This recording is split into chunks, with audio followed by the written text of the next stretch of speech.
Good afternoon. Thank you for joining us for this lecture at the Institute of World Politics. For those of you who are new, IWP is a graduate school of national security and international affairs. We have 5 master's degree programs, 18 certificates of study, and a new doctoral program. We also offer the opportunity to take a single course without having to pay an entire semester's worth of tuition cost.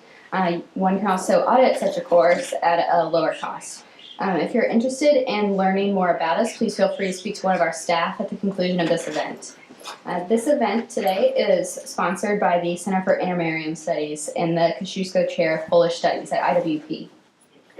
Today's speaker is Franak Viačorka. He is the Vice President of the Digital Communication Network.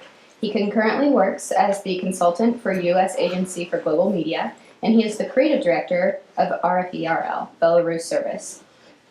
Mr. Viačorka is a frequent speaker and advocate for democracy and personal freedom in post-Soviet countries. An expert in Russian disinformation, he recently published research on the Kremlin-backed media, Russian Orthodox Church, and think tanks as the Kremlin's soft power.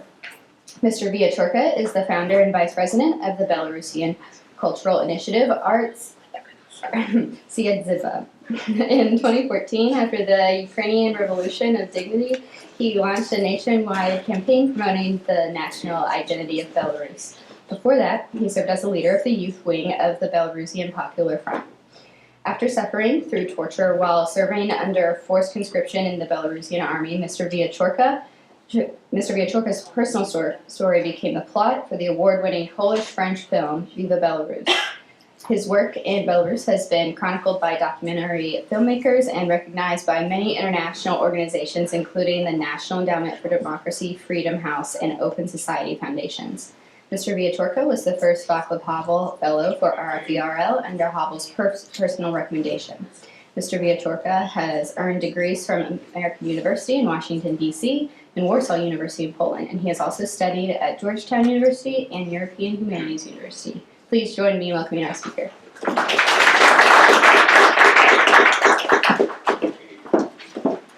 Thank you for such nice introduction. So today we are going to talk about Belarus and Russia and Putin and Lukashenko and many other things. Just a few hours ago, I was featured by pro-Kremlin's page working in Belarus, Bulba Prestolov, Bulba of Thrones.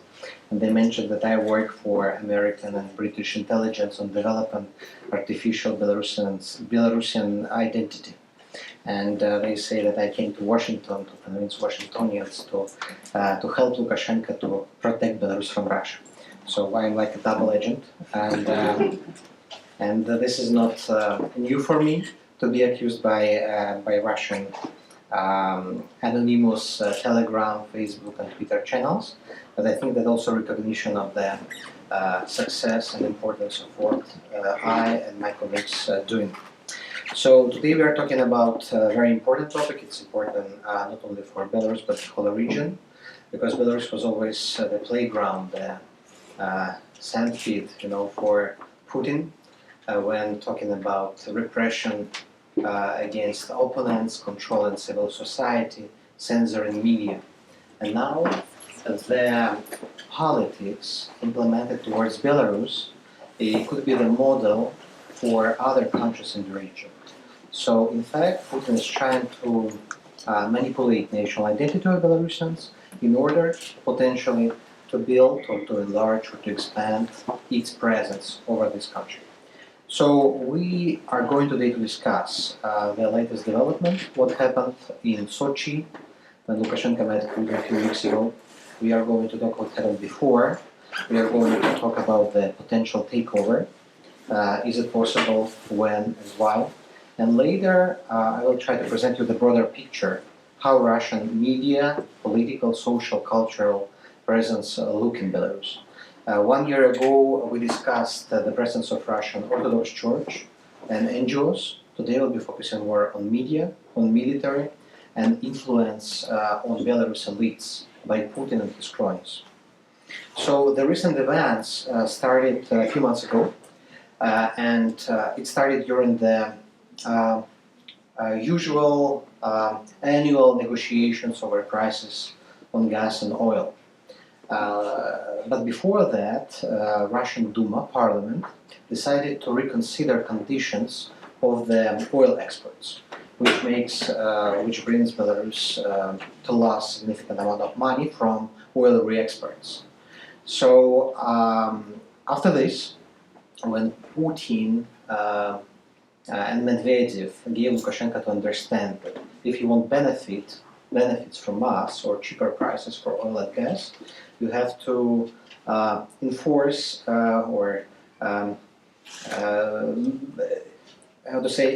activate integration processes. Lukashenko's propaganda and his media pushed some aggressive rhetoric towards Moscow and Kremlin, who is trying to push its agenda over Belarus. Then Russian media attacked Lukashenko and accused him of working for the West, for the US, that Lukashenko is betrayer of our Russian-Belarusian friendship. And the most significant statement, and I would say it was statements by ambassador of Russian Federation to Belarus, Babic, published a few weeks ago, where Babic clearly undermined Belarusian sovereignty. And when he was talking about Belarus, he was using the term territories. Belarus territory, we respect Belarus territory, but he never used the word like nation or statehood. So what's happening now? Now we see the competition of between accusations. Russian media, pro-Kremlin groups and pages are accusing Lukashenko of being too pro-Western.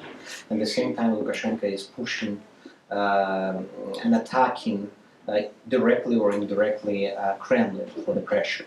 But the problem is that all these policies, all these words by Lukashenko, they usually are not supported by real steps. So he accuses Russia for building more presence in Belarus, but in fact, he is not trying to prevent Russia from building and expanding its presence. So after this conflict happened last month, the Western scholars, stakeholders, politicians, diplomats started to discuss the potential takeover, occupation of Belarus, and the probability of this takeover in the nearest future. So there are several reasons why we talk about takeover now. First of all, Putin has to solve the problem of his terms. So the creation of the new union state will allow him to legitimate staying in power if, for example, the Russian Federation formally will legalize the union state, and Putin will become the president of the union state, but not Russian Federation.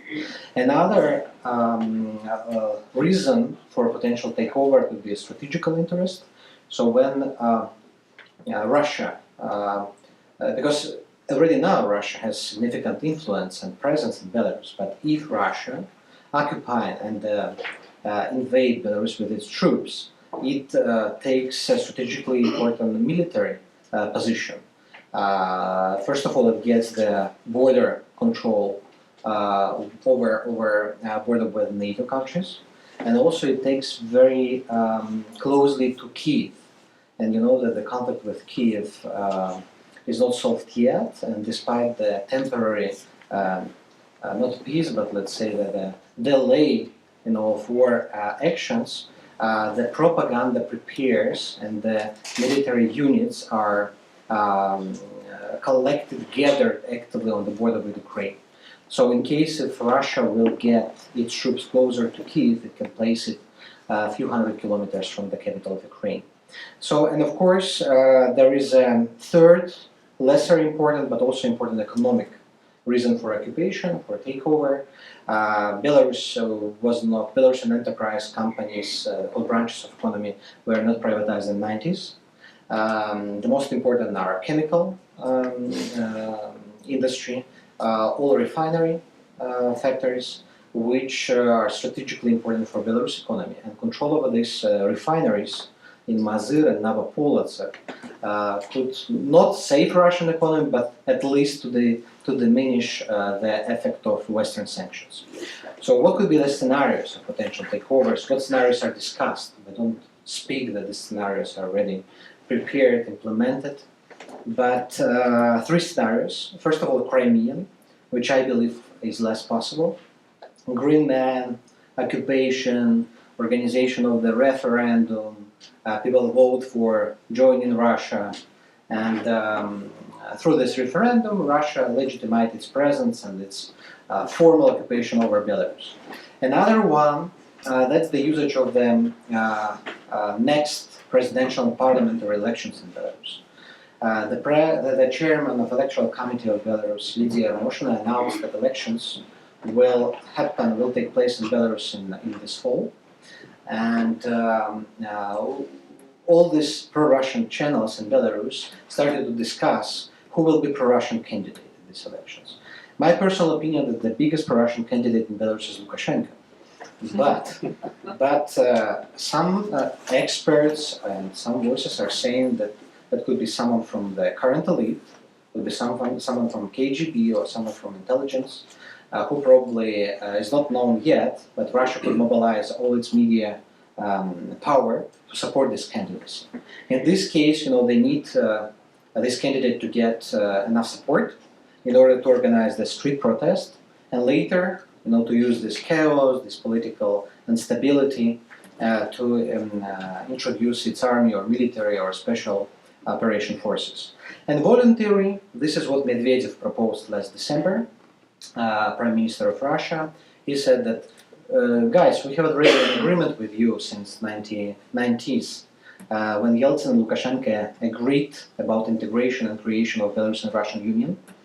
And he said, so maybe let's just go back to that agreement and fully implement it. According to that agreement, the one currency should be introduced, one market, no border control, and later one common election. So common institutes of power. So in this case, this deep integration could take much more than a year or 5 years, but this scenario is the most probable, in my personal opinion. And analyzing media presence and all these NGO and foundations funded by Ministry of Foreign Affairs of Russia, it shows that they are preparing not for the short-term operation, but for a long term, to manipulate identity and to prepare Belarus for a peaceful joining to Russia. So what's the problem? So is Lukashenko really defender of Belarus independence? Meeting here experts, think tanks, people in the State Department, I found out that many people believe that he is protector of constitution, that Lukashenko is guarantor of sovereignty of Belarus. But the problem is that everyone hears what he or she wants to hear. Because in Sochi, Lukashenko praised Putin, and when journalists asked him, so Alexander Lukashenko, are you going to join Russia finally? And Lukashenko said, everything is possible, why not? But are you ready for that? He asked journalists back. So later he gave interview to Western media where he said that, guys, we are the best friends of European Union. You can always count on us. We are Europeans. We like Europe, and Europe is our strategic partner, and it's our future. So a few months before that, he was talking to U.S. representative General Ben Hodges and other, where he guaranteed that Belarus is ready to have military training by NATO, that we are ready to work with you closely, that you can count on us. The biggest problem is that never listen to what Lukashenko says. And that's the biggest mistake of all opinion makers, that they believe that Lukashenko really means what he says. Because he is ideal player for casino. He always knows how to cheat and how to bluff. And he will bluff and you will never realize that you were cheating. So what Lukashenko is doing? So my answer is nothing. And that's the biggest problem. Because institutional expansion of Russia is happening now. It's happening on all levels, and we will talk today what levels exactly. Lukashenko is trying to increase control over the internet. and his people explaining that he wants to diminish and neutralize Russian influence, but so far all these changes, all these laws are targeting not Russian websites, pages, channel and outlets, but oppositional websites and oppositional activists. So in fact, using this anti-Russian message to the West, he is trying also to destroy his political opponents inside of Belarus. And unfortunately, after 2016, no real steps on liberalization of electoral law, of media, happened in Belarus. And that's the biggest trouble, because after Crimea happened, we got a little time of liberalization, a lot of opportunities. Blacklisted musicians started to give concerts in Minsk, gatherings in town, but later all this process was delayed. Last year, Freedom Day protest, which gathered more than 30,000 people in Minsk downtown, was an extraordinary event. And I think the next, March 25th, in a few weeks, will be a test. Is this, was it just a luck of activists, organizers of the concert, or was it really the change of behavior and attitude of Lukashenko towards this day? Because this is a day when Belarus independence was declared in 1918. And Lukashenko consistently refused to recognize this date and refused to recognize Belarusian Democratic Republic proclaimed in 1918. So soft Belarusization, this is what media, Russian media are promoting. And it's true that some steps towards Belarusization were taken by Lukashenko. He arrested some activists, the most radical activists of Russian media in Belarus. He organized state-run Day of Vyshyvanka, which was looking like the Soviet celebration, but he forced all these young pupils and students to wear national ornaments. And he erected the monument to Grand Duke Algiert, who is also Lithuanian Duke and Belarusian Duke from Grand Duke of Lithuania. And this is very important because Grand Duke Algiert, this is the only Lithuanian Duke who actually took over Kremlin, many years ago. But few months after the erection of this monument, he erected another monument just 100 meters from there to Alexander Nevsky, the Russian conqueror, who was fighting Belarus. So he's trying to balance, to play not only between West and East, but also between narratives. So this in the morning he is more pro-Western and pro-democratic. In the evening he is more pro-Soviet and pro-Russian. And you never know what will be tomorrow. So sometimes it's very funny to observe all these moves, but there is no any consistency in them. So let's discuss the Kremlin's presence in Belarus. So unfortunately, Kremlin's presence in Belarus is the biggest among all post-Soviet countries. And it touches all the spheres, all the sectors of the social, political, economical life. There is no such presence in Armenia, in Moldova, in Ukraine, in Kazakhstan. So last year, 1 year ago in this room, I was speaking more about NGO. Today I will just give you a short introduction to a reminder what we discussed last year. That's a result of our research on the Russian NGO presence. They are well organized. They are sponsored by 5 foundations. These foundations are built in the way how American NDI, IRI, NED, USAID are built. So they have even the same system of giving grants, of making calls, of even the reporting system. So all these Western models were borrowed by Putin and now implemented in Belarus. So Foundation Россотрудничества, Compatriots Fund and other, they finance church organizations, paramilitary organizations. A few weeks ago, another paramilitary organization, Yunarmia, Youth Army. Yunarmia was created in Belarus. It was the branch of Smolensk organization, Smolensk branch, Smolensk headquarters. And that's not the first pro-Russian organization officially launched in Belarus. And authorities, KGB, security services do not do anything to stop them. And of course, a lot of youth organizations. I would say the only one youth organization which has developed regional branches is Rumol, Rus Molodaya, like young Russia. It exists in every city, and they have access to all secondary high schools where they recruit activists easily. Just to let you understand, Belarusian opposition, democratic organizations never had access to school. They never had access wherever, So it's very lucky, to have access to school, because people in high school are isolated from the civil society life at all. And unfortunately, the first NGO that came there was Russian one.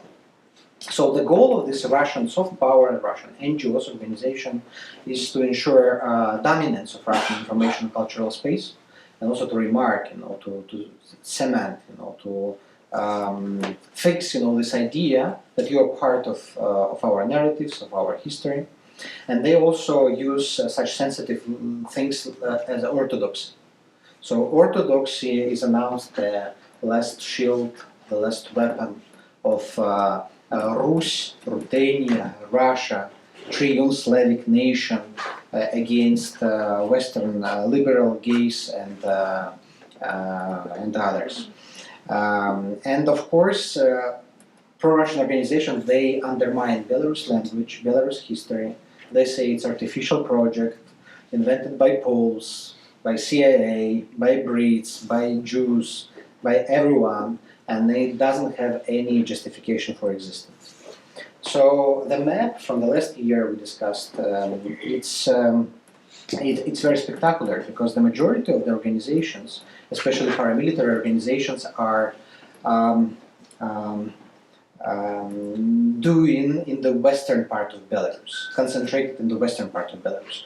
First of all, because they have symbiotic relationship, church and pro-Russian NGOs. Usually pro-Russian NGOs are attached to the church, or use the church spaces, Russian Orthodox church spaces, to make gatherings, to make events, to make concerts. And there are not many pro-Russian initiatives and churches in the eastern part, which is traditionally, not traditional, but since Soviet time, very secular. And the western part, which was the part of Poland until Second World War, it is more Catholic. And what Orthodox organizations are trying to do, they try to diminish Catholic influence, and of course the influence from the EU and Poland.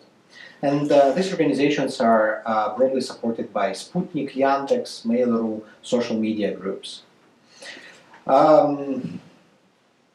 So yeah, this is spectacular. If you will see the number of parishes, Russian Orthodox Church parishes in Belarus, the violet and the deep blue color, it means the more parishes in this district, and you compare the map of the organization presence, you can see that more parishes of Orthodoxy, more organizations are concentrated there. So this is very interesting symbiotic relationship, and I understood that many of these organizations are registered as the internal sub-organization, substructure of the church. And authorities are afraid to touch the church. So they are okay in arresting activists, radicals, even journalists of pro-Kremlin's outlets, but they are afraid to touch religious organization.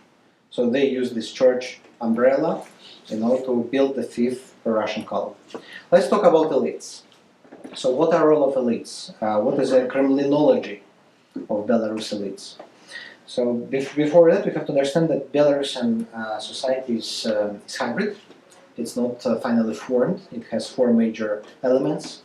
Russian, it's since Russian Empire time, idea of this triune Slavic nation. Soviet, this is what is like built over Russian mentality, ideology, identity. Orthodox atheism, this is another layer built over Soviet Russian mentality by Lukashenko. Himself, he identified himself as Orthodox Russian, Orthodox atheist. And parochial, it's tuteishi. That's idea of Belarusian, all Belarusian literature is built on this idea that we are tuteishi, we are locals. Belarus was so many times occupied by different forces, powers, armies in the beginning of the 20th century that this become part of our national idea. So we are locals, don't touch us, we are locals. In fact, the lack of this common understanding, common national idea, it helps foreign players, especially Moscow, Russia, to manipulate, to destroy this identity. And it becomes more and more vulnerable, especially when you use information tools and mass media. So elites never were formed with in one common national idea. When Lukashenko came to power, we had different clans of elites. Some of them came from siloviki, not law, but enforcement, like power, like police, army, etc. But all the elites that surround Lukashenko now are technocrats or have technocrat backgrounds. And in fact, they don't have any identity or any common set of ideas and values which can create or shape identity. So they do what Lukashenko will say them. The problem is that Lukashenko is often unclear and controversial to himself. So these elites treat his directions very differently. So Lukashenko is also playing with the Soviet myth, but the good thing that young people, they don't know who is Lenin, they don't know what is Komsomol, they don't know what is communism. And the last year, when Belarus was only one country celebrating massively the 100th anniversary of LKSM, of October Revolution, it was everywhere, a lot of billboards, and Radio Free Europe made the survey, like the poll in the streets. Only 1 of 10 persons can explain what is October Revolution, what is communism, and who is Lenin, which is not bad, because so in this situation, it's of course it's bad that people don't know history, don't understand, but it also shows the possibility to build, to recreate. So it's still in the process of forming. The question is who will have power, tool, the instrument to influence this identity. And of course we still have Lenins. We didn't have such a parade of fallen Lenins as it happened in Ukraine. Even contrary, a few more monuments to Dzerzhinsky were erected. Dzerzhinsky was creator of Stalin's Soviet intelligences and repressive agencies. They still use coat of arms, the national emblem, which is very similar to LNR, Lugansk People's Republic, Transnistria Republic, with a Soviet star. And school books don't know how to explain it. And of course, they still try to use in the army the Soviet uniform and play with this myth about the Second World War. How elite in Belarus looks very similar to Soviets. So there is presidential administration, like Politburo, and they decide on everything. And there are many, many local administrations and even local parliaments who don't decide anything. So in fact, the vertical is built very vertical. So, but even in these elites, there are several groups or several leaders of thoughts, guys who participate in public life, who give commands to media, who react to social, political, cultural events, and they treat different events differently. So Mackey is the most famous here in Washington. He and his colleagues are often visiting Washington, trying to convince Washington stakeholders that Belarus is pro-Western, that we are ready to join NATO, and Russia is help us to save us from Russia. But unfortunately, usually after these talks, no real proofs of Belarusian pro-Westernness we can see. Rumors, another person in government, quite new, he came from Western Belarus, and he is the liberal economist. And we didn't see yet his political view about the Western or the Eastern way of development Belarus should choose. But he seems to be a big player, and he's very popular among young Belarusians.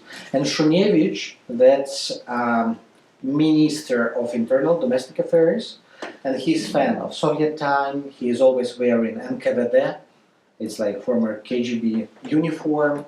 He is attacking LGBT.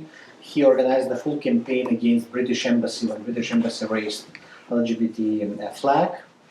He erected the monument to Russian policemen in Minsk downtown, and when people tried to hug or to kiss this monument, they were arrested and fined.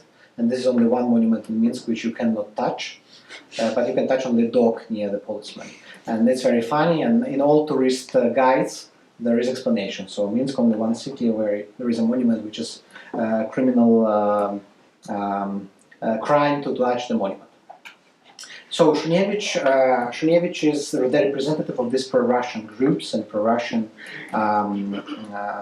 forces in the ruling elites. So I made research last year. I tried to analyze the character, the origins, the views of elites in different times of Lukashenko's rule, because Lukashenko is in power 25 years, and I found out that elites, the process of indigenization happened. When at the beginning of Lukashenko's presidency, half of his elites, not almost half, a third part, were born in Russia. Now almost all of them are born in Belarus. And we see also the westernization of these elites. Most of them are born in Western Belarus. So which is, I cannot say is good or bad process, but it also something happens. Because Western Belarus, traditionally was more liberal and more market-oriented, since it was under Poland under Second World War, and the planned economy was introduced much later. And economically it was much more successful than the Eastern Belarus. So it could be explained that Lukashenko wanted more economy specialists in his, around him, or another explanation, he also wanted to counterbalance Russian influence there. And of course we can see the Russian presence, the Russian ties, informal ties of these elites by years, and you can see that the last 7 years we saw only 13% were tied to Russia. Usually these are Russian generals or people who came to work in Lukashenko's government after working in Russian organizations or Russian Belarusian union organizations. So, but the fact is that Belarus exists in cultural, linguistic, and world view of the Russian space. Let's talk about military short briefly. So, don't have illusion that Belarus military is the part of a territorial group of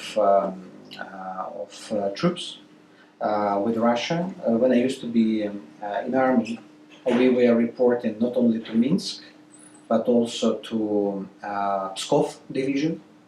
Air defense is common with Russia for many years.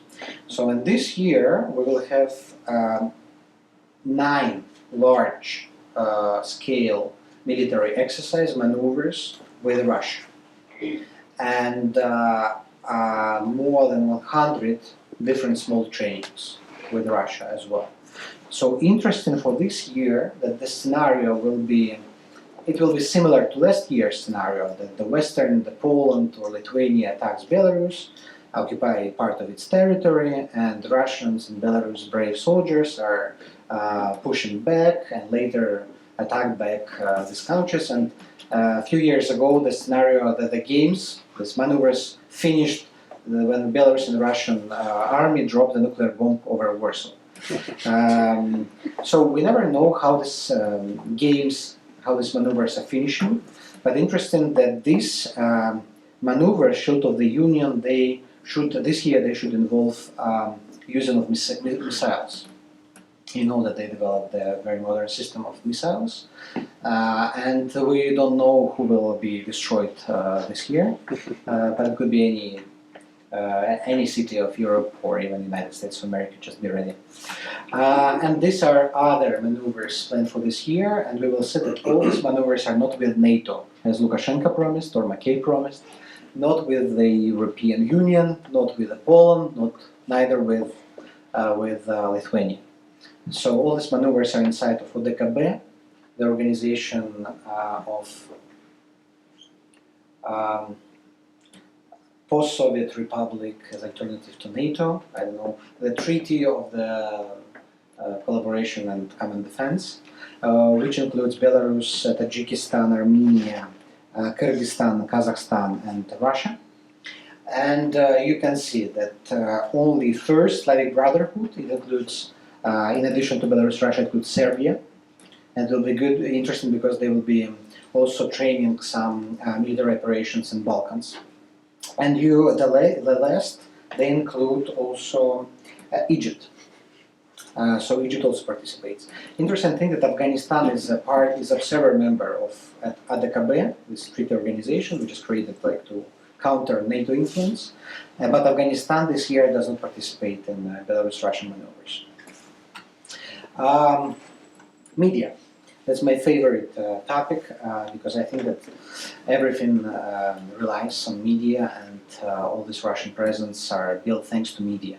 So what we observed last year, we observed the huge politicization of narratives. When last year we talked here, I was talking about the cultural idea that pro-Russian groups are trying to post on Vkontakte, Facebook, Instagram, but now they are openly attacking the West, Trump, Brussels, Lukashenko, and it's not only about fake news, it's also about creating the discussion and creating the flow of the discussion. As idea, after Medvedev announced his position that Belarus should integrate with Russia as soon as possible, all the groups, even non-political groups, cultural communities pages on Vkontakte, it's a Russian Facebook, posted the poll, do you want to join Russia? Or do you support the Belarus idea that Belarus should join Russia? All of them, hundreds of polls at the same time, published the same idea. It was supported also by regional websites. There are at least 20 regional websites created in 2018. They are not very popular yet, but they're largely supported by Yandex, like Russian Google. Telegram plays a very important role, and besides the fact that Telegram is prohibited in Russia, all the fake news, disinformation about Azov Sea conflict, when Ukrainian sailors were blocked, it was distributed primarily through Telegram channels. And we have information that Telegram could be controlled or somehow infiltrated by Russian intelligence. Fakes and deepfakes. This is not only what Chinese and Americans are doing well, but also Russians. And usually people on such networks like Odnoklassniki with very low media literacy, they are not able to differentiate fake from not fake. And if you create the picture, if you make a screenshot, you simulate, you pretend, you fake the screenshot, people really share and believe. And unfortunately, it's impossible to counter it, and I generally stopped believing in fact-checking journalism. Because when you fact-check, you're always losing, you're always late. Because people, 1 hour, 1 day after the fake was published, they don't care already about this information, because they moved forward. So instead of fact-checking and replying and countering each fake news, we have to build positive infrastructure, positive alternative. Sputnik. Sputnik, everyone was making jokes about Sputnik, oh, who will be reading Sputnik, and Sputnik is another propagandist channel, but in Belarus, in Moldova, in Armenia, in Georgia, it's very successful, and Sputnik plays adapts to local markets. In Georgia, Sputnik is very nationalist, very pro-church, very pro-conservative, moving about Georgian identity, and they supporting this idea that Georgia should become Georgia. And the same in Belarus. Sputnik is one of few websites which uses Belarusian language, publish Belarusian articles, report about Belarusian cultural events. And Sputnik's audience, unique visitors, visitorship is bigger than 4 larger news websites. Sputnik audience is Belarusian audience compared to many other Belarusian media, which becomes dependent on traffic from Russian Yandex. Let me say about Yandex. Yandex is very interesting because Yandex has 2 media aggregator projects, Yandex.Zen and Yandex News. So they lead you to the news websites. They show you the news you want to read, but very selectively. So there is no Voice of America, Radio Free Europe, or Belsat TV there. But what Yandex try to do, they try to manipulate the media models of media. So you can see the audiences in 2017 and 2018 of 4 major news websites in Belarus. You see, it it became 3 times bigger in 1 year. But now, please check the number of people who came from Russia and Belarus. In 2017, 82% of audience on these 4 major news websites were from Belarus. But in 2018, only 52, and 40% from Russia. So they inflate Belarusian media market, Belarusian media, with Russian traffic. And these smaller media, which don't have support, grants, who are finding like any opportunity to monetize their content, they rebuilt their media models to satisfy people who are coming from Yandex. And this is Kuku, the major youth website in Belarus. You can see, in the beginning of 2018, 40% from Russia. In the October, it was already 52% from Russia to Kuku, Belarusian news website. So what Russians are trying to do, they try to create, you heard about Russian autonomous internet. Putin is going to switch off all these social networks created on the West, like Facebook, Instagram, messengers, and to make sovereign Russian internet, similar as Chinese have now. And what Putin wants, probably we assume he wants to do, he wants to make Belarus part of this RUNET. That's not a new idea. They tried already in 1998. They discussed, why we need to know this American social services, Yahoo.com, Google. We can create our own. And they started creating our own. And now it's a time when they activate these services. So what they want to do, they want to leave a small channel, like China has. You can access, some China websites, news portals, but very, very limited way. And you don't know almost anything about what's going on inside. And the same idea is behind RUNET. They want to have non-political, non-social content from the West, but they want to have all this content and information based on Russian infrastructure. And they want all these social network services, media outlets to save information on servers inside Russia. This is very similar to what Chinese started building 10 years ago. And why they need Vkontakte and Одноклассники? Vkontakte and Одноклассники, they compensate. In case of switching off Facebook and Instagram, people still have access to Vkontakte and Одноклассники, which are basically copies of Facebook, Instagram. And sometimes they provide even more added value than Facebook. For example, they have a lot of free illegal music, a lot of free illegal video, films. And this is kind of trade-off. They prepare their societies to the idea, guys, we are going to switch you off because we want your security. There are many terrorists on Facebook, many pedophiles on Instagram, so we are going to protect you. But yes, you will lose some features of Instagram, you will not post stories on Instagram, but we will give you this, this, and that.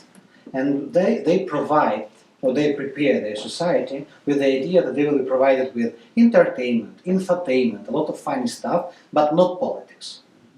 And this is the most dangerous situation, and no one has answered solution how to deal with it.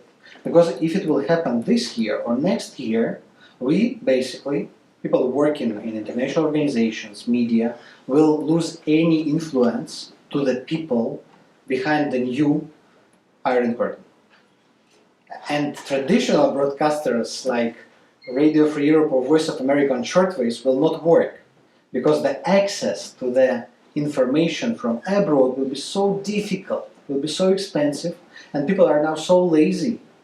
They will just prefer to watch the nice, TV show, comedy show, instead of looking for the circumvention tool to get to CNN or BBC website.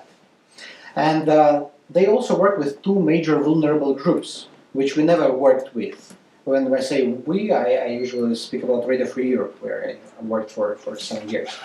The young people, kids, under 20, and the seniors. Not seniors, or older people like 45, 50 plus.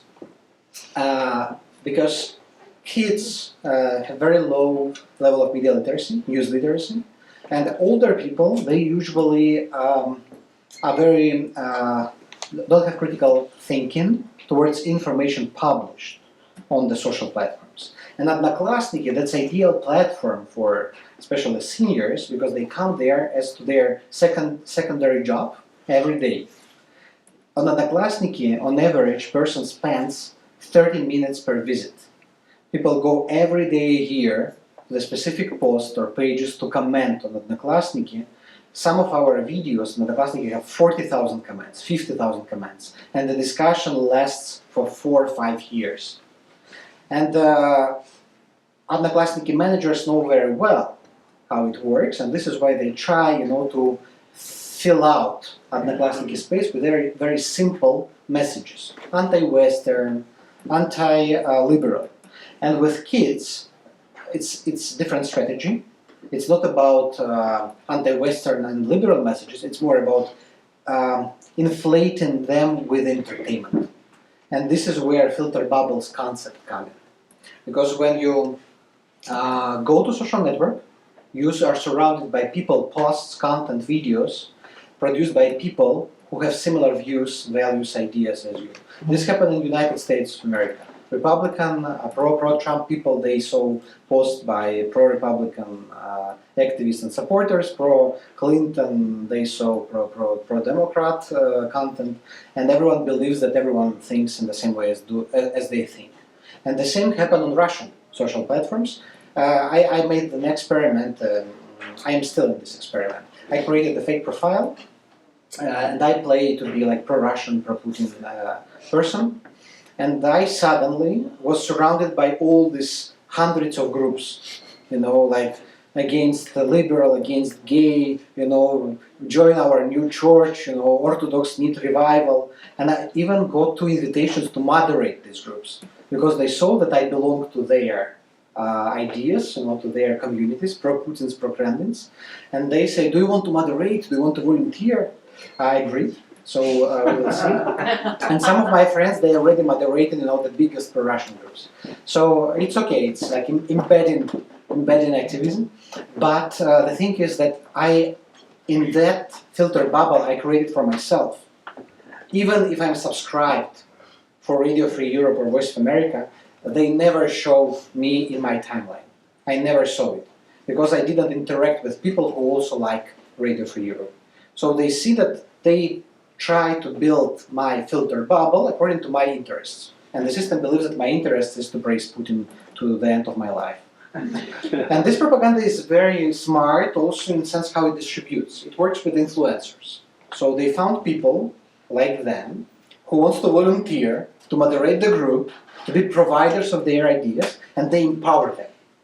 So they don't try to do like 10 years ago to build Russia Today, to build Sputniks everywhere. They are trying to build niche media, niche influencers, to find out people who have more than 100, 500 followers and empower them. They want to participate, they want to do this. And if you are a young person from high school, you will be happy that someone asked you to do something important. And these narratives, this propaganda are coming to the very, very niche communities which we never reached or which will never reach with the big media. Because media, like Radio Free Europe, they work with large piece of audiences. But reaching people in small communities, villages, with a large outlet, almost impossible. And this is the question I mentioned about Telegram. So all these groups with contacts and Telegram the same day publish the question, do you want Belarus to join Russia? And it's not about their voting results, it's about the idea itself. So you see the first question, the second, the third, and your brain is prepared for the idea. Why not? Maybe it's possible. I have to discuss with my family. People started discussing it. And the process of preparation of the society to this idea, it's already beginning of the occupation, of the takeover. And Telegram network, it's very interesting, but it's a separate discussion, because Telegram, that's an amazing tool to distribute fake news. What Russians did, they created a lot of non-political pages, Telegram channels, which are mobilized, activated, weaponized in the specific moment, in the moment X, when something important happened, like it was Azov Sea conflict. We saw how fashion channels suddenly started to ask to post the videos from the Azov Sea, that Ukrainian sailors are trying to attack Russia, to post some fake news about like that they have nuclear bomb on the board. And the problem is that many people believe it because of lack of media literacy, because of lack of critical thinking as well. Some of these channels are branded like Mesh. Mesh is one of the most popular Russian-speaking Telegram channel in the world, but it belongs to Russia Today. It's officially part of Russia Today holding. But other channels like Nezygar, Karaulny, and hundreds other, they are not branded, and nobody knows who is behind them, who is posting there. And they also created the local channels. For example, the channel that attacked me this morning, that I mentioned in the beginning, Bulba Prestolov, Bulba of Thrones, it's a channel for Belarus. It writes only about Russia-Belarus relationship from the Russian point of view, imperialistic Russian point of view. But they have also these channels for Siberia, for Tatarstan, for Bashkortostan, for Kazakhstan. Also very funny, but also pushing, some provocative, sensitive ideas. And the number of websites existing both on social platforms and as a websites, regional pages, think tank pages, portals, Nash Gomel, Beresti News. If you're interested, I will be happy to share with you the whole list with numbers and statistics of their visitorship. But the problem is that it's not so much of them so far, but the trend. When before we had like 2-3 pro-Russian channels 1 year ago when we discussed. Now it's like more than 25, and that's the problem. The trend where it's moving. And it's not only about digital media, it's also about paper. They produce books praising Stalin again, praising Muravyev, Viačorka, who was the who pacificated anti-Russian uprising, Belarus-Lithuanian Polish anti-Russian uprising in 1864. They praised the BSSR, a life of the Western Belarus and Eastern Belarus. And here are 6 most vulnerable groups. We still don't have solution for them. First of all, people who never trained to read news, to be selective on social platforms. The young people who never, young people, they are, they always are protesting generation, and they try to be outside of this official formal paradigm. This is why when they see that their parents are coming to Facebook, they massively organize the exodus from Facebook. And now, for example, for last year, Facebook lost almost 30% of people under 30 because their parents came to Facebook. They moved back to Contacts or to Instagram or to the new Chinese network TikTok. Activists and of course people nostalgic about Soviet past.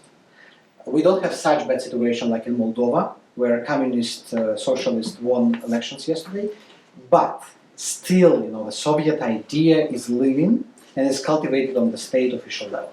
So what to do with media? I prepared here some solutions. So build media infrastructure. And that's very important because we never had such critical moment as we have now, and such importance of independent media, and we never had before such weak, such bad situation in media space. For less than years, no new outlets emerged in the Belarusian market. We need more research on Russian organizations and media and to analyze the content, what they post, and of course to find out who is behind, how they're sponsored, how these grants are distributed among them, how they coordinate their activities. Cross-sector collaboration, it's pretty clear, and my organization, Digital Communication Networks, promote this idea that success is possible when you build collaboration between educators and IT people, between journalists and businessmen, startup authors. Then the solutions are coming. In Bratislava last December we had the discussion on media literacy, and educators who work in high schools, professors, came with many ideas. The only problem, they don't know how to implement them. Application, virtual reality, the space, game, etc. And we connect them to developers, and they started doing things. And that's the solution what we have to embrace. Content, infotainment, edutainment. This is already the must need. It's not the question to discuss is it okay or not, but it's what we need to do. When before we had to write the book for 300 pages, now we have to make 300 Instagram posts for each page. And to tell the story just in different form, in different way, because young people, they don't read books. They watch pictures and they watch videos. And community building. Here we have to support culture, history and language, of course, but also the product of the international broadcasting, not only the stories themselves, but the discussions under stories, comment section. We have to be present on comments as well, not only make nice video, but also to participate in the comments under this video. And let me show a few slides about language. That's dramatic, but I think language is important antidote. Countries which has lesser people speaking Russian on daily basis, they are statistically less vulnerable to Russian fake news, disinformation, and mass media channels. What happened in Belarus? Belarus was Belarusian speaking. Because I heard here voices a few days ago, some official told me that, oh, but Belarus is like Russian speaking, you don't need Belarusian language programming because you understand Russian, you're like Russians, but no. And that's a big mistake. Belarus was Belarusian speaking in the beginning of 20th century. And what happened in Soviet time, you see almost 95% of schools were taught in Belarusian language in the beginning of 20th century, when Belarusian independence was proclaimed in the 20s and 30s, and now only 5% of school pupils are taught in Belarusian language. The same with book publishing. The red for Belarusian, the blue for Russian. How many books published by circulation in Russian and Belarusian. And magazines. During 20th century, the dramatic things happened. The language was almost destroyed. It's destroyed on purpose. It was marginalized. And only now, thankful to the civil society, it started to revive. But language is very, very important because more Belarusian language space, less influence of Russian speaking media working from Russia. And some very, very dramatic numbers, only 291 students, among almost 500,000, studying in Belarusian language in Belarus. Even students studying in English and Chinese, bigger twice and 3 times the number of students that are studying in Belarusian language. And during Lukashenko's rule, the process of Russification continued. So Lukashenko is not making Belarusization, not at all. 103 times the number of students taught in Belarusian dropped since 1990. There are some projects, to support Belarusian. That's only a few of them. Just to give you understanding, there is a TV channel which broadcasts from Poland. Only one TV channel in Belarus, Belsat TV. It's illegal in Belarus, but they cover a significant part of the population on YouTube and satellite. But satellite usage is going down. Belsat, Euro Radio Free Europe Belarus, and Radio Racja are 4 foreign broadcasters in Belarus, and they are major content creators. Belarusian Humanities Lyceum, I will show you, I have to move the questions. Lyceum is underground. I graduated this Lyceum. It's an illegal one. It exists in underground for 15 years. People receive Polish diplomas after graduation. European Humanities University moved to Lithuania after it was prohibited, closed in Belarus. But always conflicts, corruption, scandals surrounded it, despite all the support and all the importance of this institution. And Artsia cultural organization is like hub of different initiatives, organizations that are reviving culture, language. Okay, I think we have to move to questions, discussion. Yes, please. I was wondering, I was back in the 90s when I noticed, I was wondering about the long term when the Internal Security Service kept the acronym KGB. But I was wondering if they had a plebiscite now, would it be like Crimea? Would they vote to integrate with Russia, or would they vote to be independent? Belarus? Yes. No. So that's the thing, that there is no independent sociology in the authoritarian country. But the numbers that we have from different centers, which legally or illegally exist in Belarus, only 6% of people, up to 6%, are ready to vote for joining Russia. But 67% have favorable views towards Russia.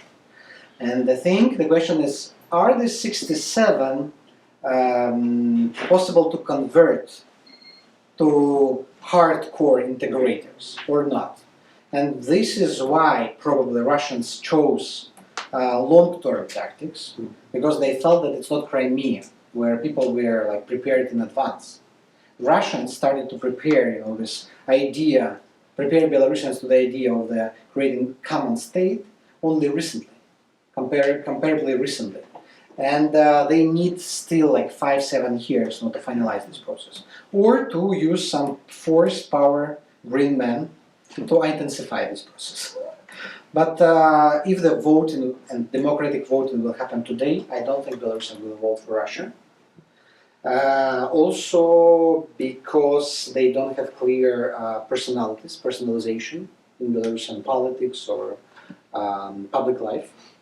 There are some activists pro-Russian, but they're not like famous politicians. And this is also a result of Lukashenko's authoritarian rule. He was always fighting opposition, so hardly that even now, if Russia would like to create another pro-Russian candidate as alternative to Lukashenko, it would be hard to do, because it's just like sterile, like sterile space. Any other questions? Yes. Could you comment on what the major themes are for disinformation by Russia in Belarus, and how those top themes might compare to Major themes like other, topics. other post-Soviet themes? Like major topics, you mean? Yes. Yes. Okay. What's the main themes Like that are motivating? like narratives, right? So.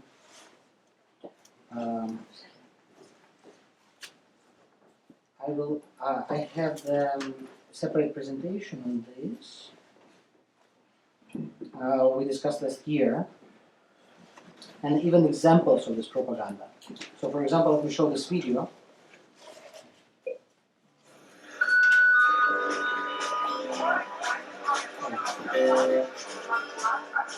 One second. Мама, скоро отправление. Уже кушать можно? Сначала сделай домашнее по географии и перекусим. Ты муж в Москве в командировке, вот едем к нему на выходные. Здравствуйте.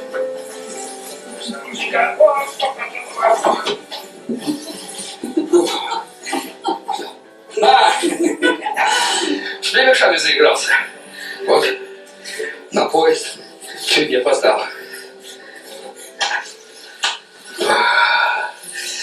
Нечасто получается из Архангельска до этого с ним. Belarus, Russia. Мама, ты иностранец? Какой тебе иностранец? Да у меня все родственники из Беларуси. И сам я из-под Могилева. Смотри, какие у нас яблочки там растут. Угощайся. Но вы ведь в Архангельске живете, а это за нашей границей. So you're in Russia. Значит, вы иностранец. Как? Границ-то ведь нет. Уснешь в Беларуси, а проснешься в Москве. Вот увидишь. So basically, to explain, they're going on the train, and the older guy are coming and saying, "I'm from Arkhangelsk, it's Russia," and the guy say, "Oh, you're a foreigner. It means you're a foreigner." And the guy and the older man say, "I'm not a foreigner, because there is no border." And the guy, "No, but you're behind the border." They say, "No, there is no border. You will see. You will fall asleep in Belarus and will wake up in Russia." And this is one of these many videos produced by this Union State TV channels. But besides that, to show you the examples of the content they create, I know we have limited time. That's the major narratives on the right, you can see. So Belarus opposition is marginalized, disgusting, disorganized, and Nazi lovers. The true history is Russia and USSR. Let's protect and promote our heritage. Belarusian language and history are ridiculous. USA, Poland, NATO, Brussels are enemy of Belarus and Russia. but they don't have any chance. Democracy is the mess, pedophiles, gays, Muslims occupy you. So these are major narratives are pushed in different forms through the social media, and these are just examples. Like anti-opposition posts, these thousands of these groups are generating.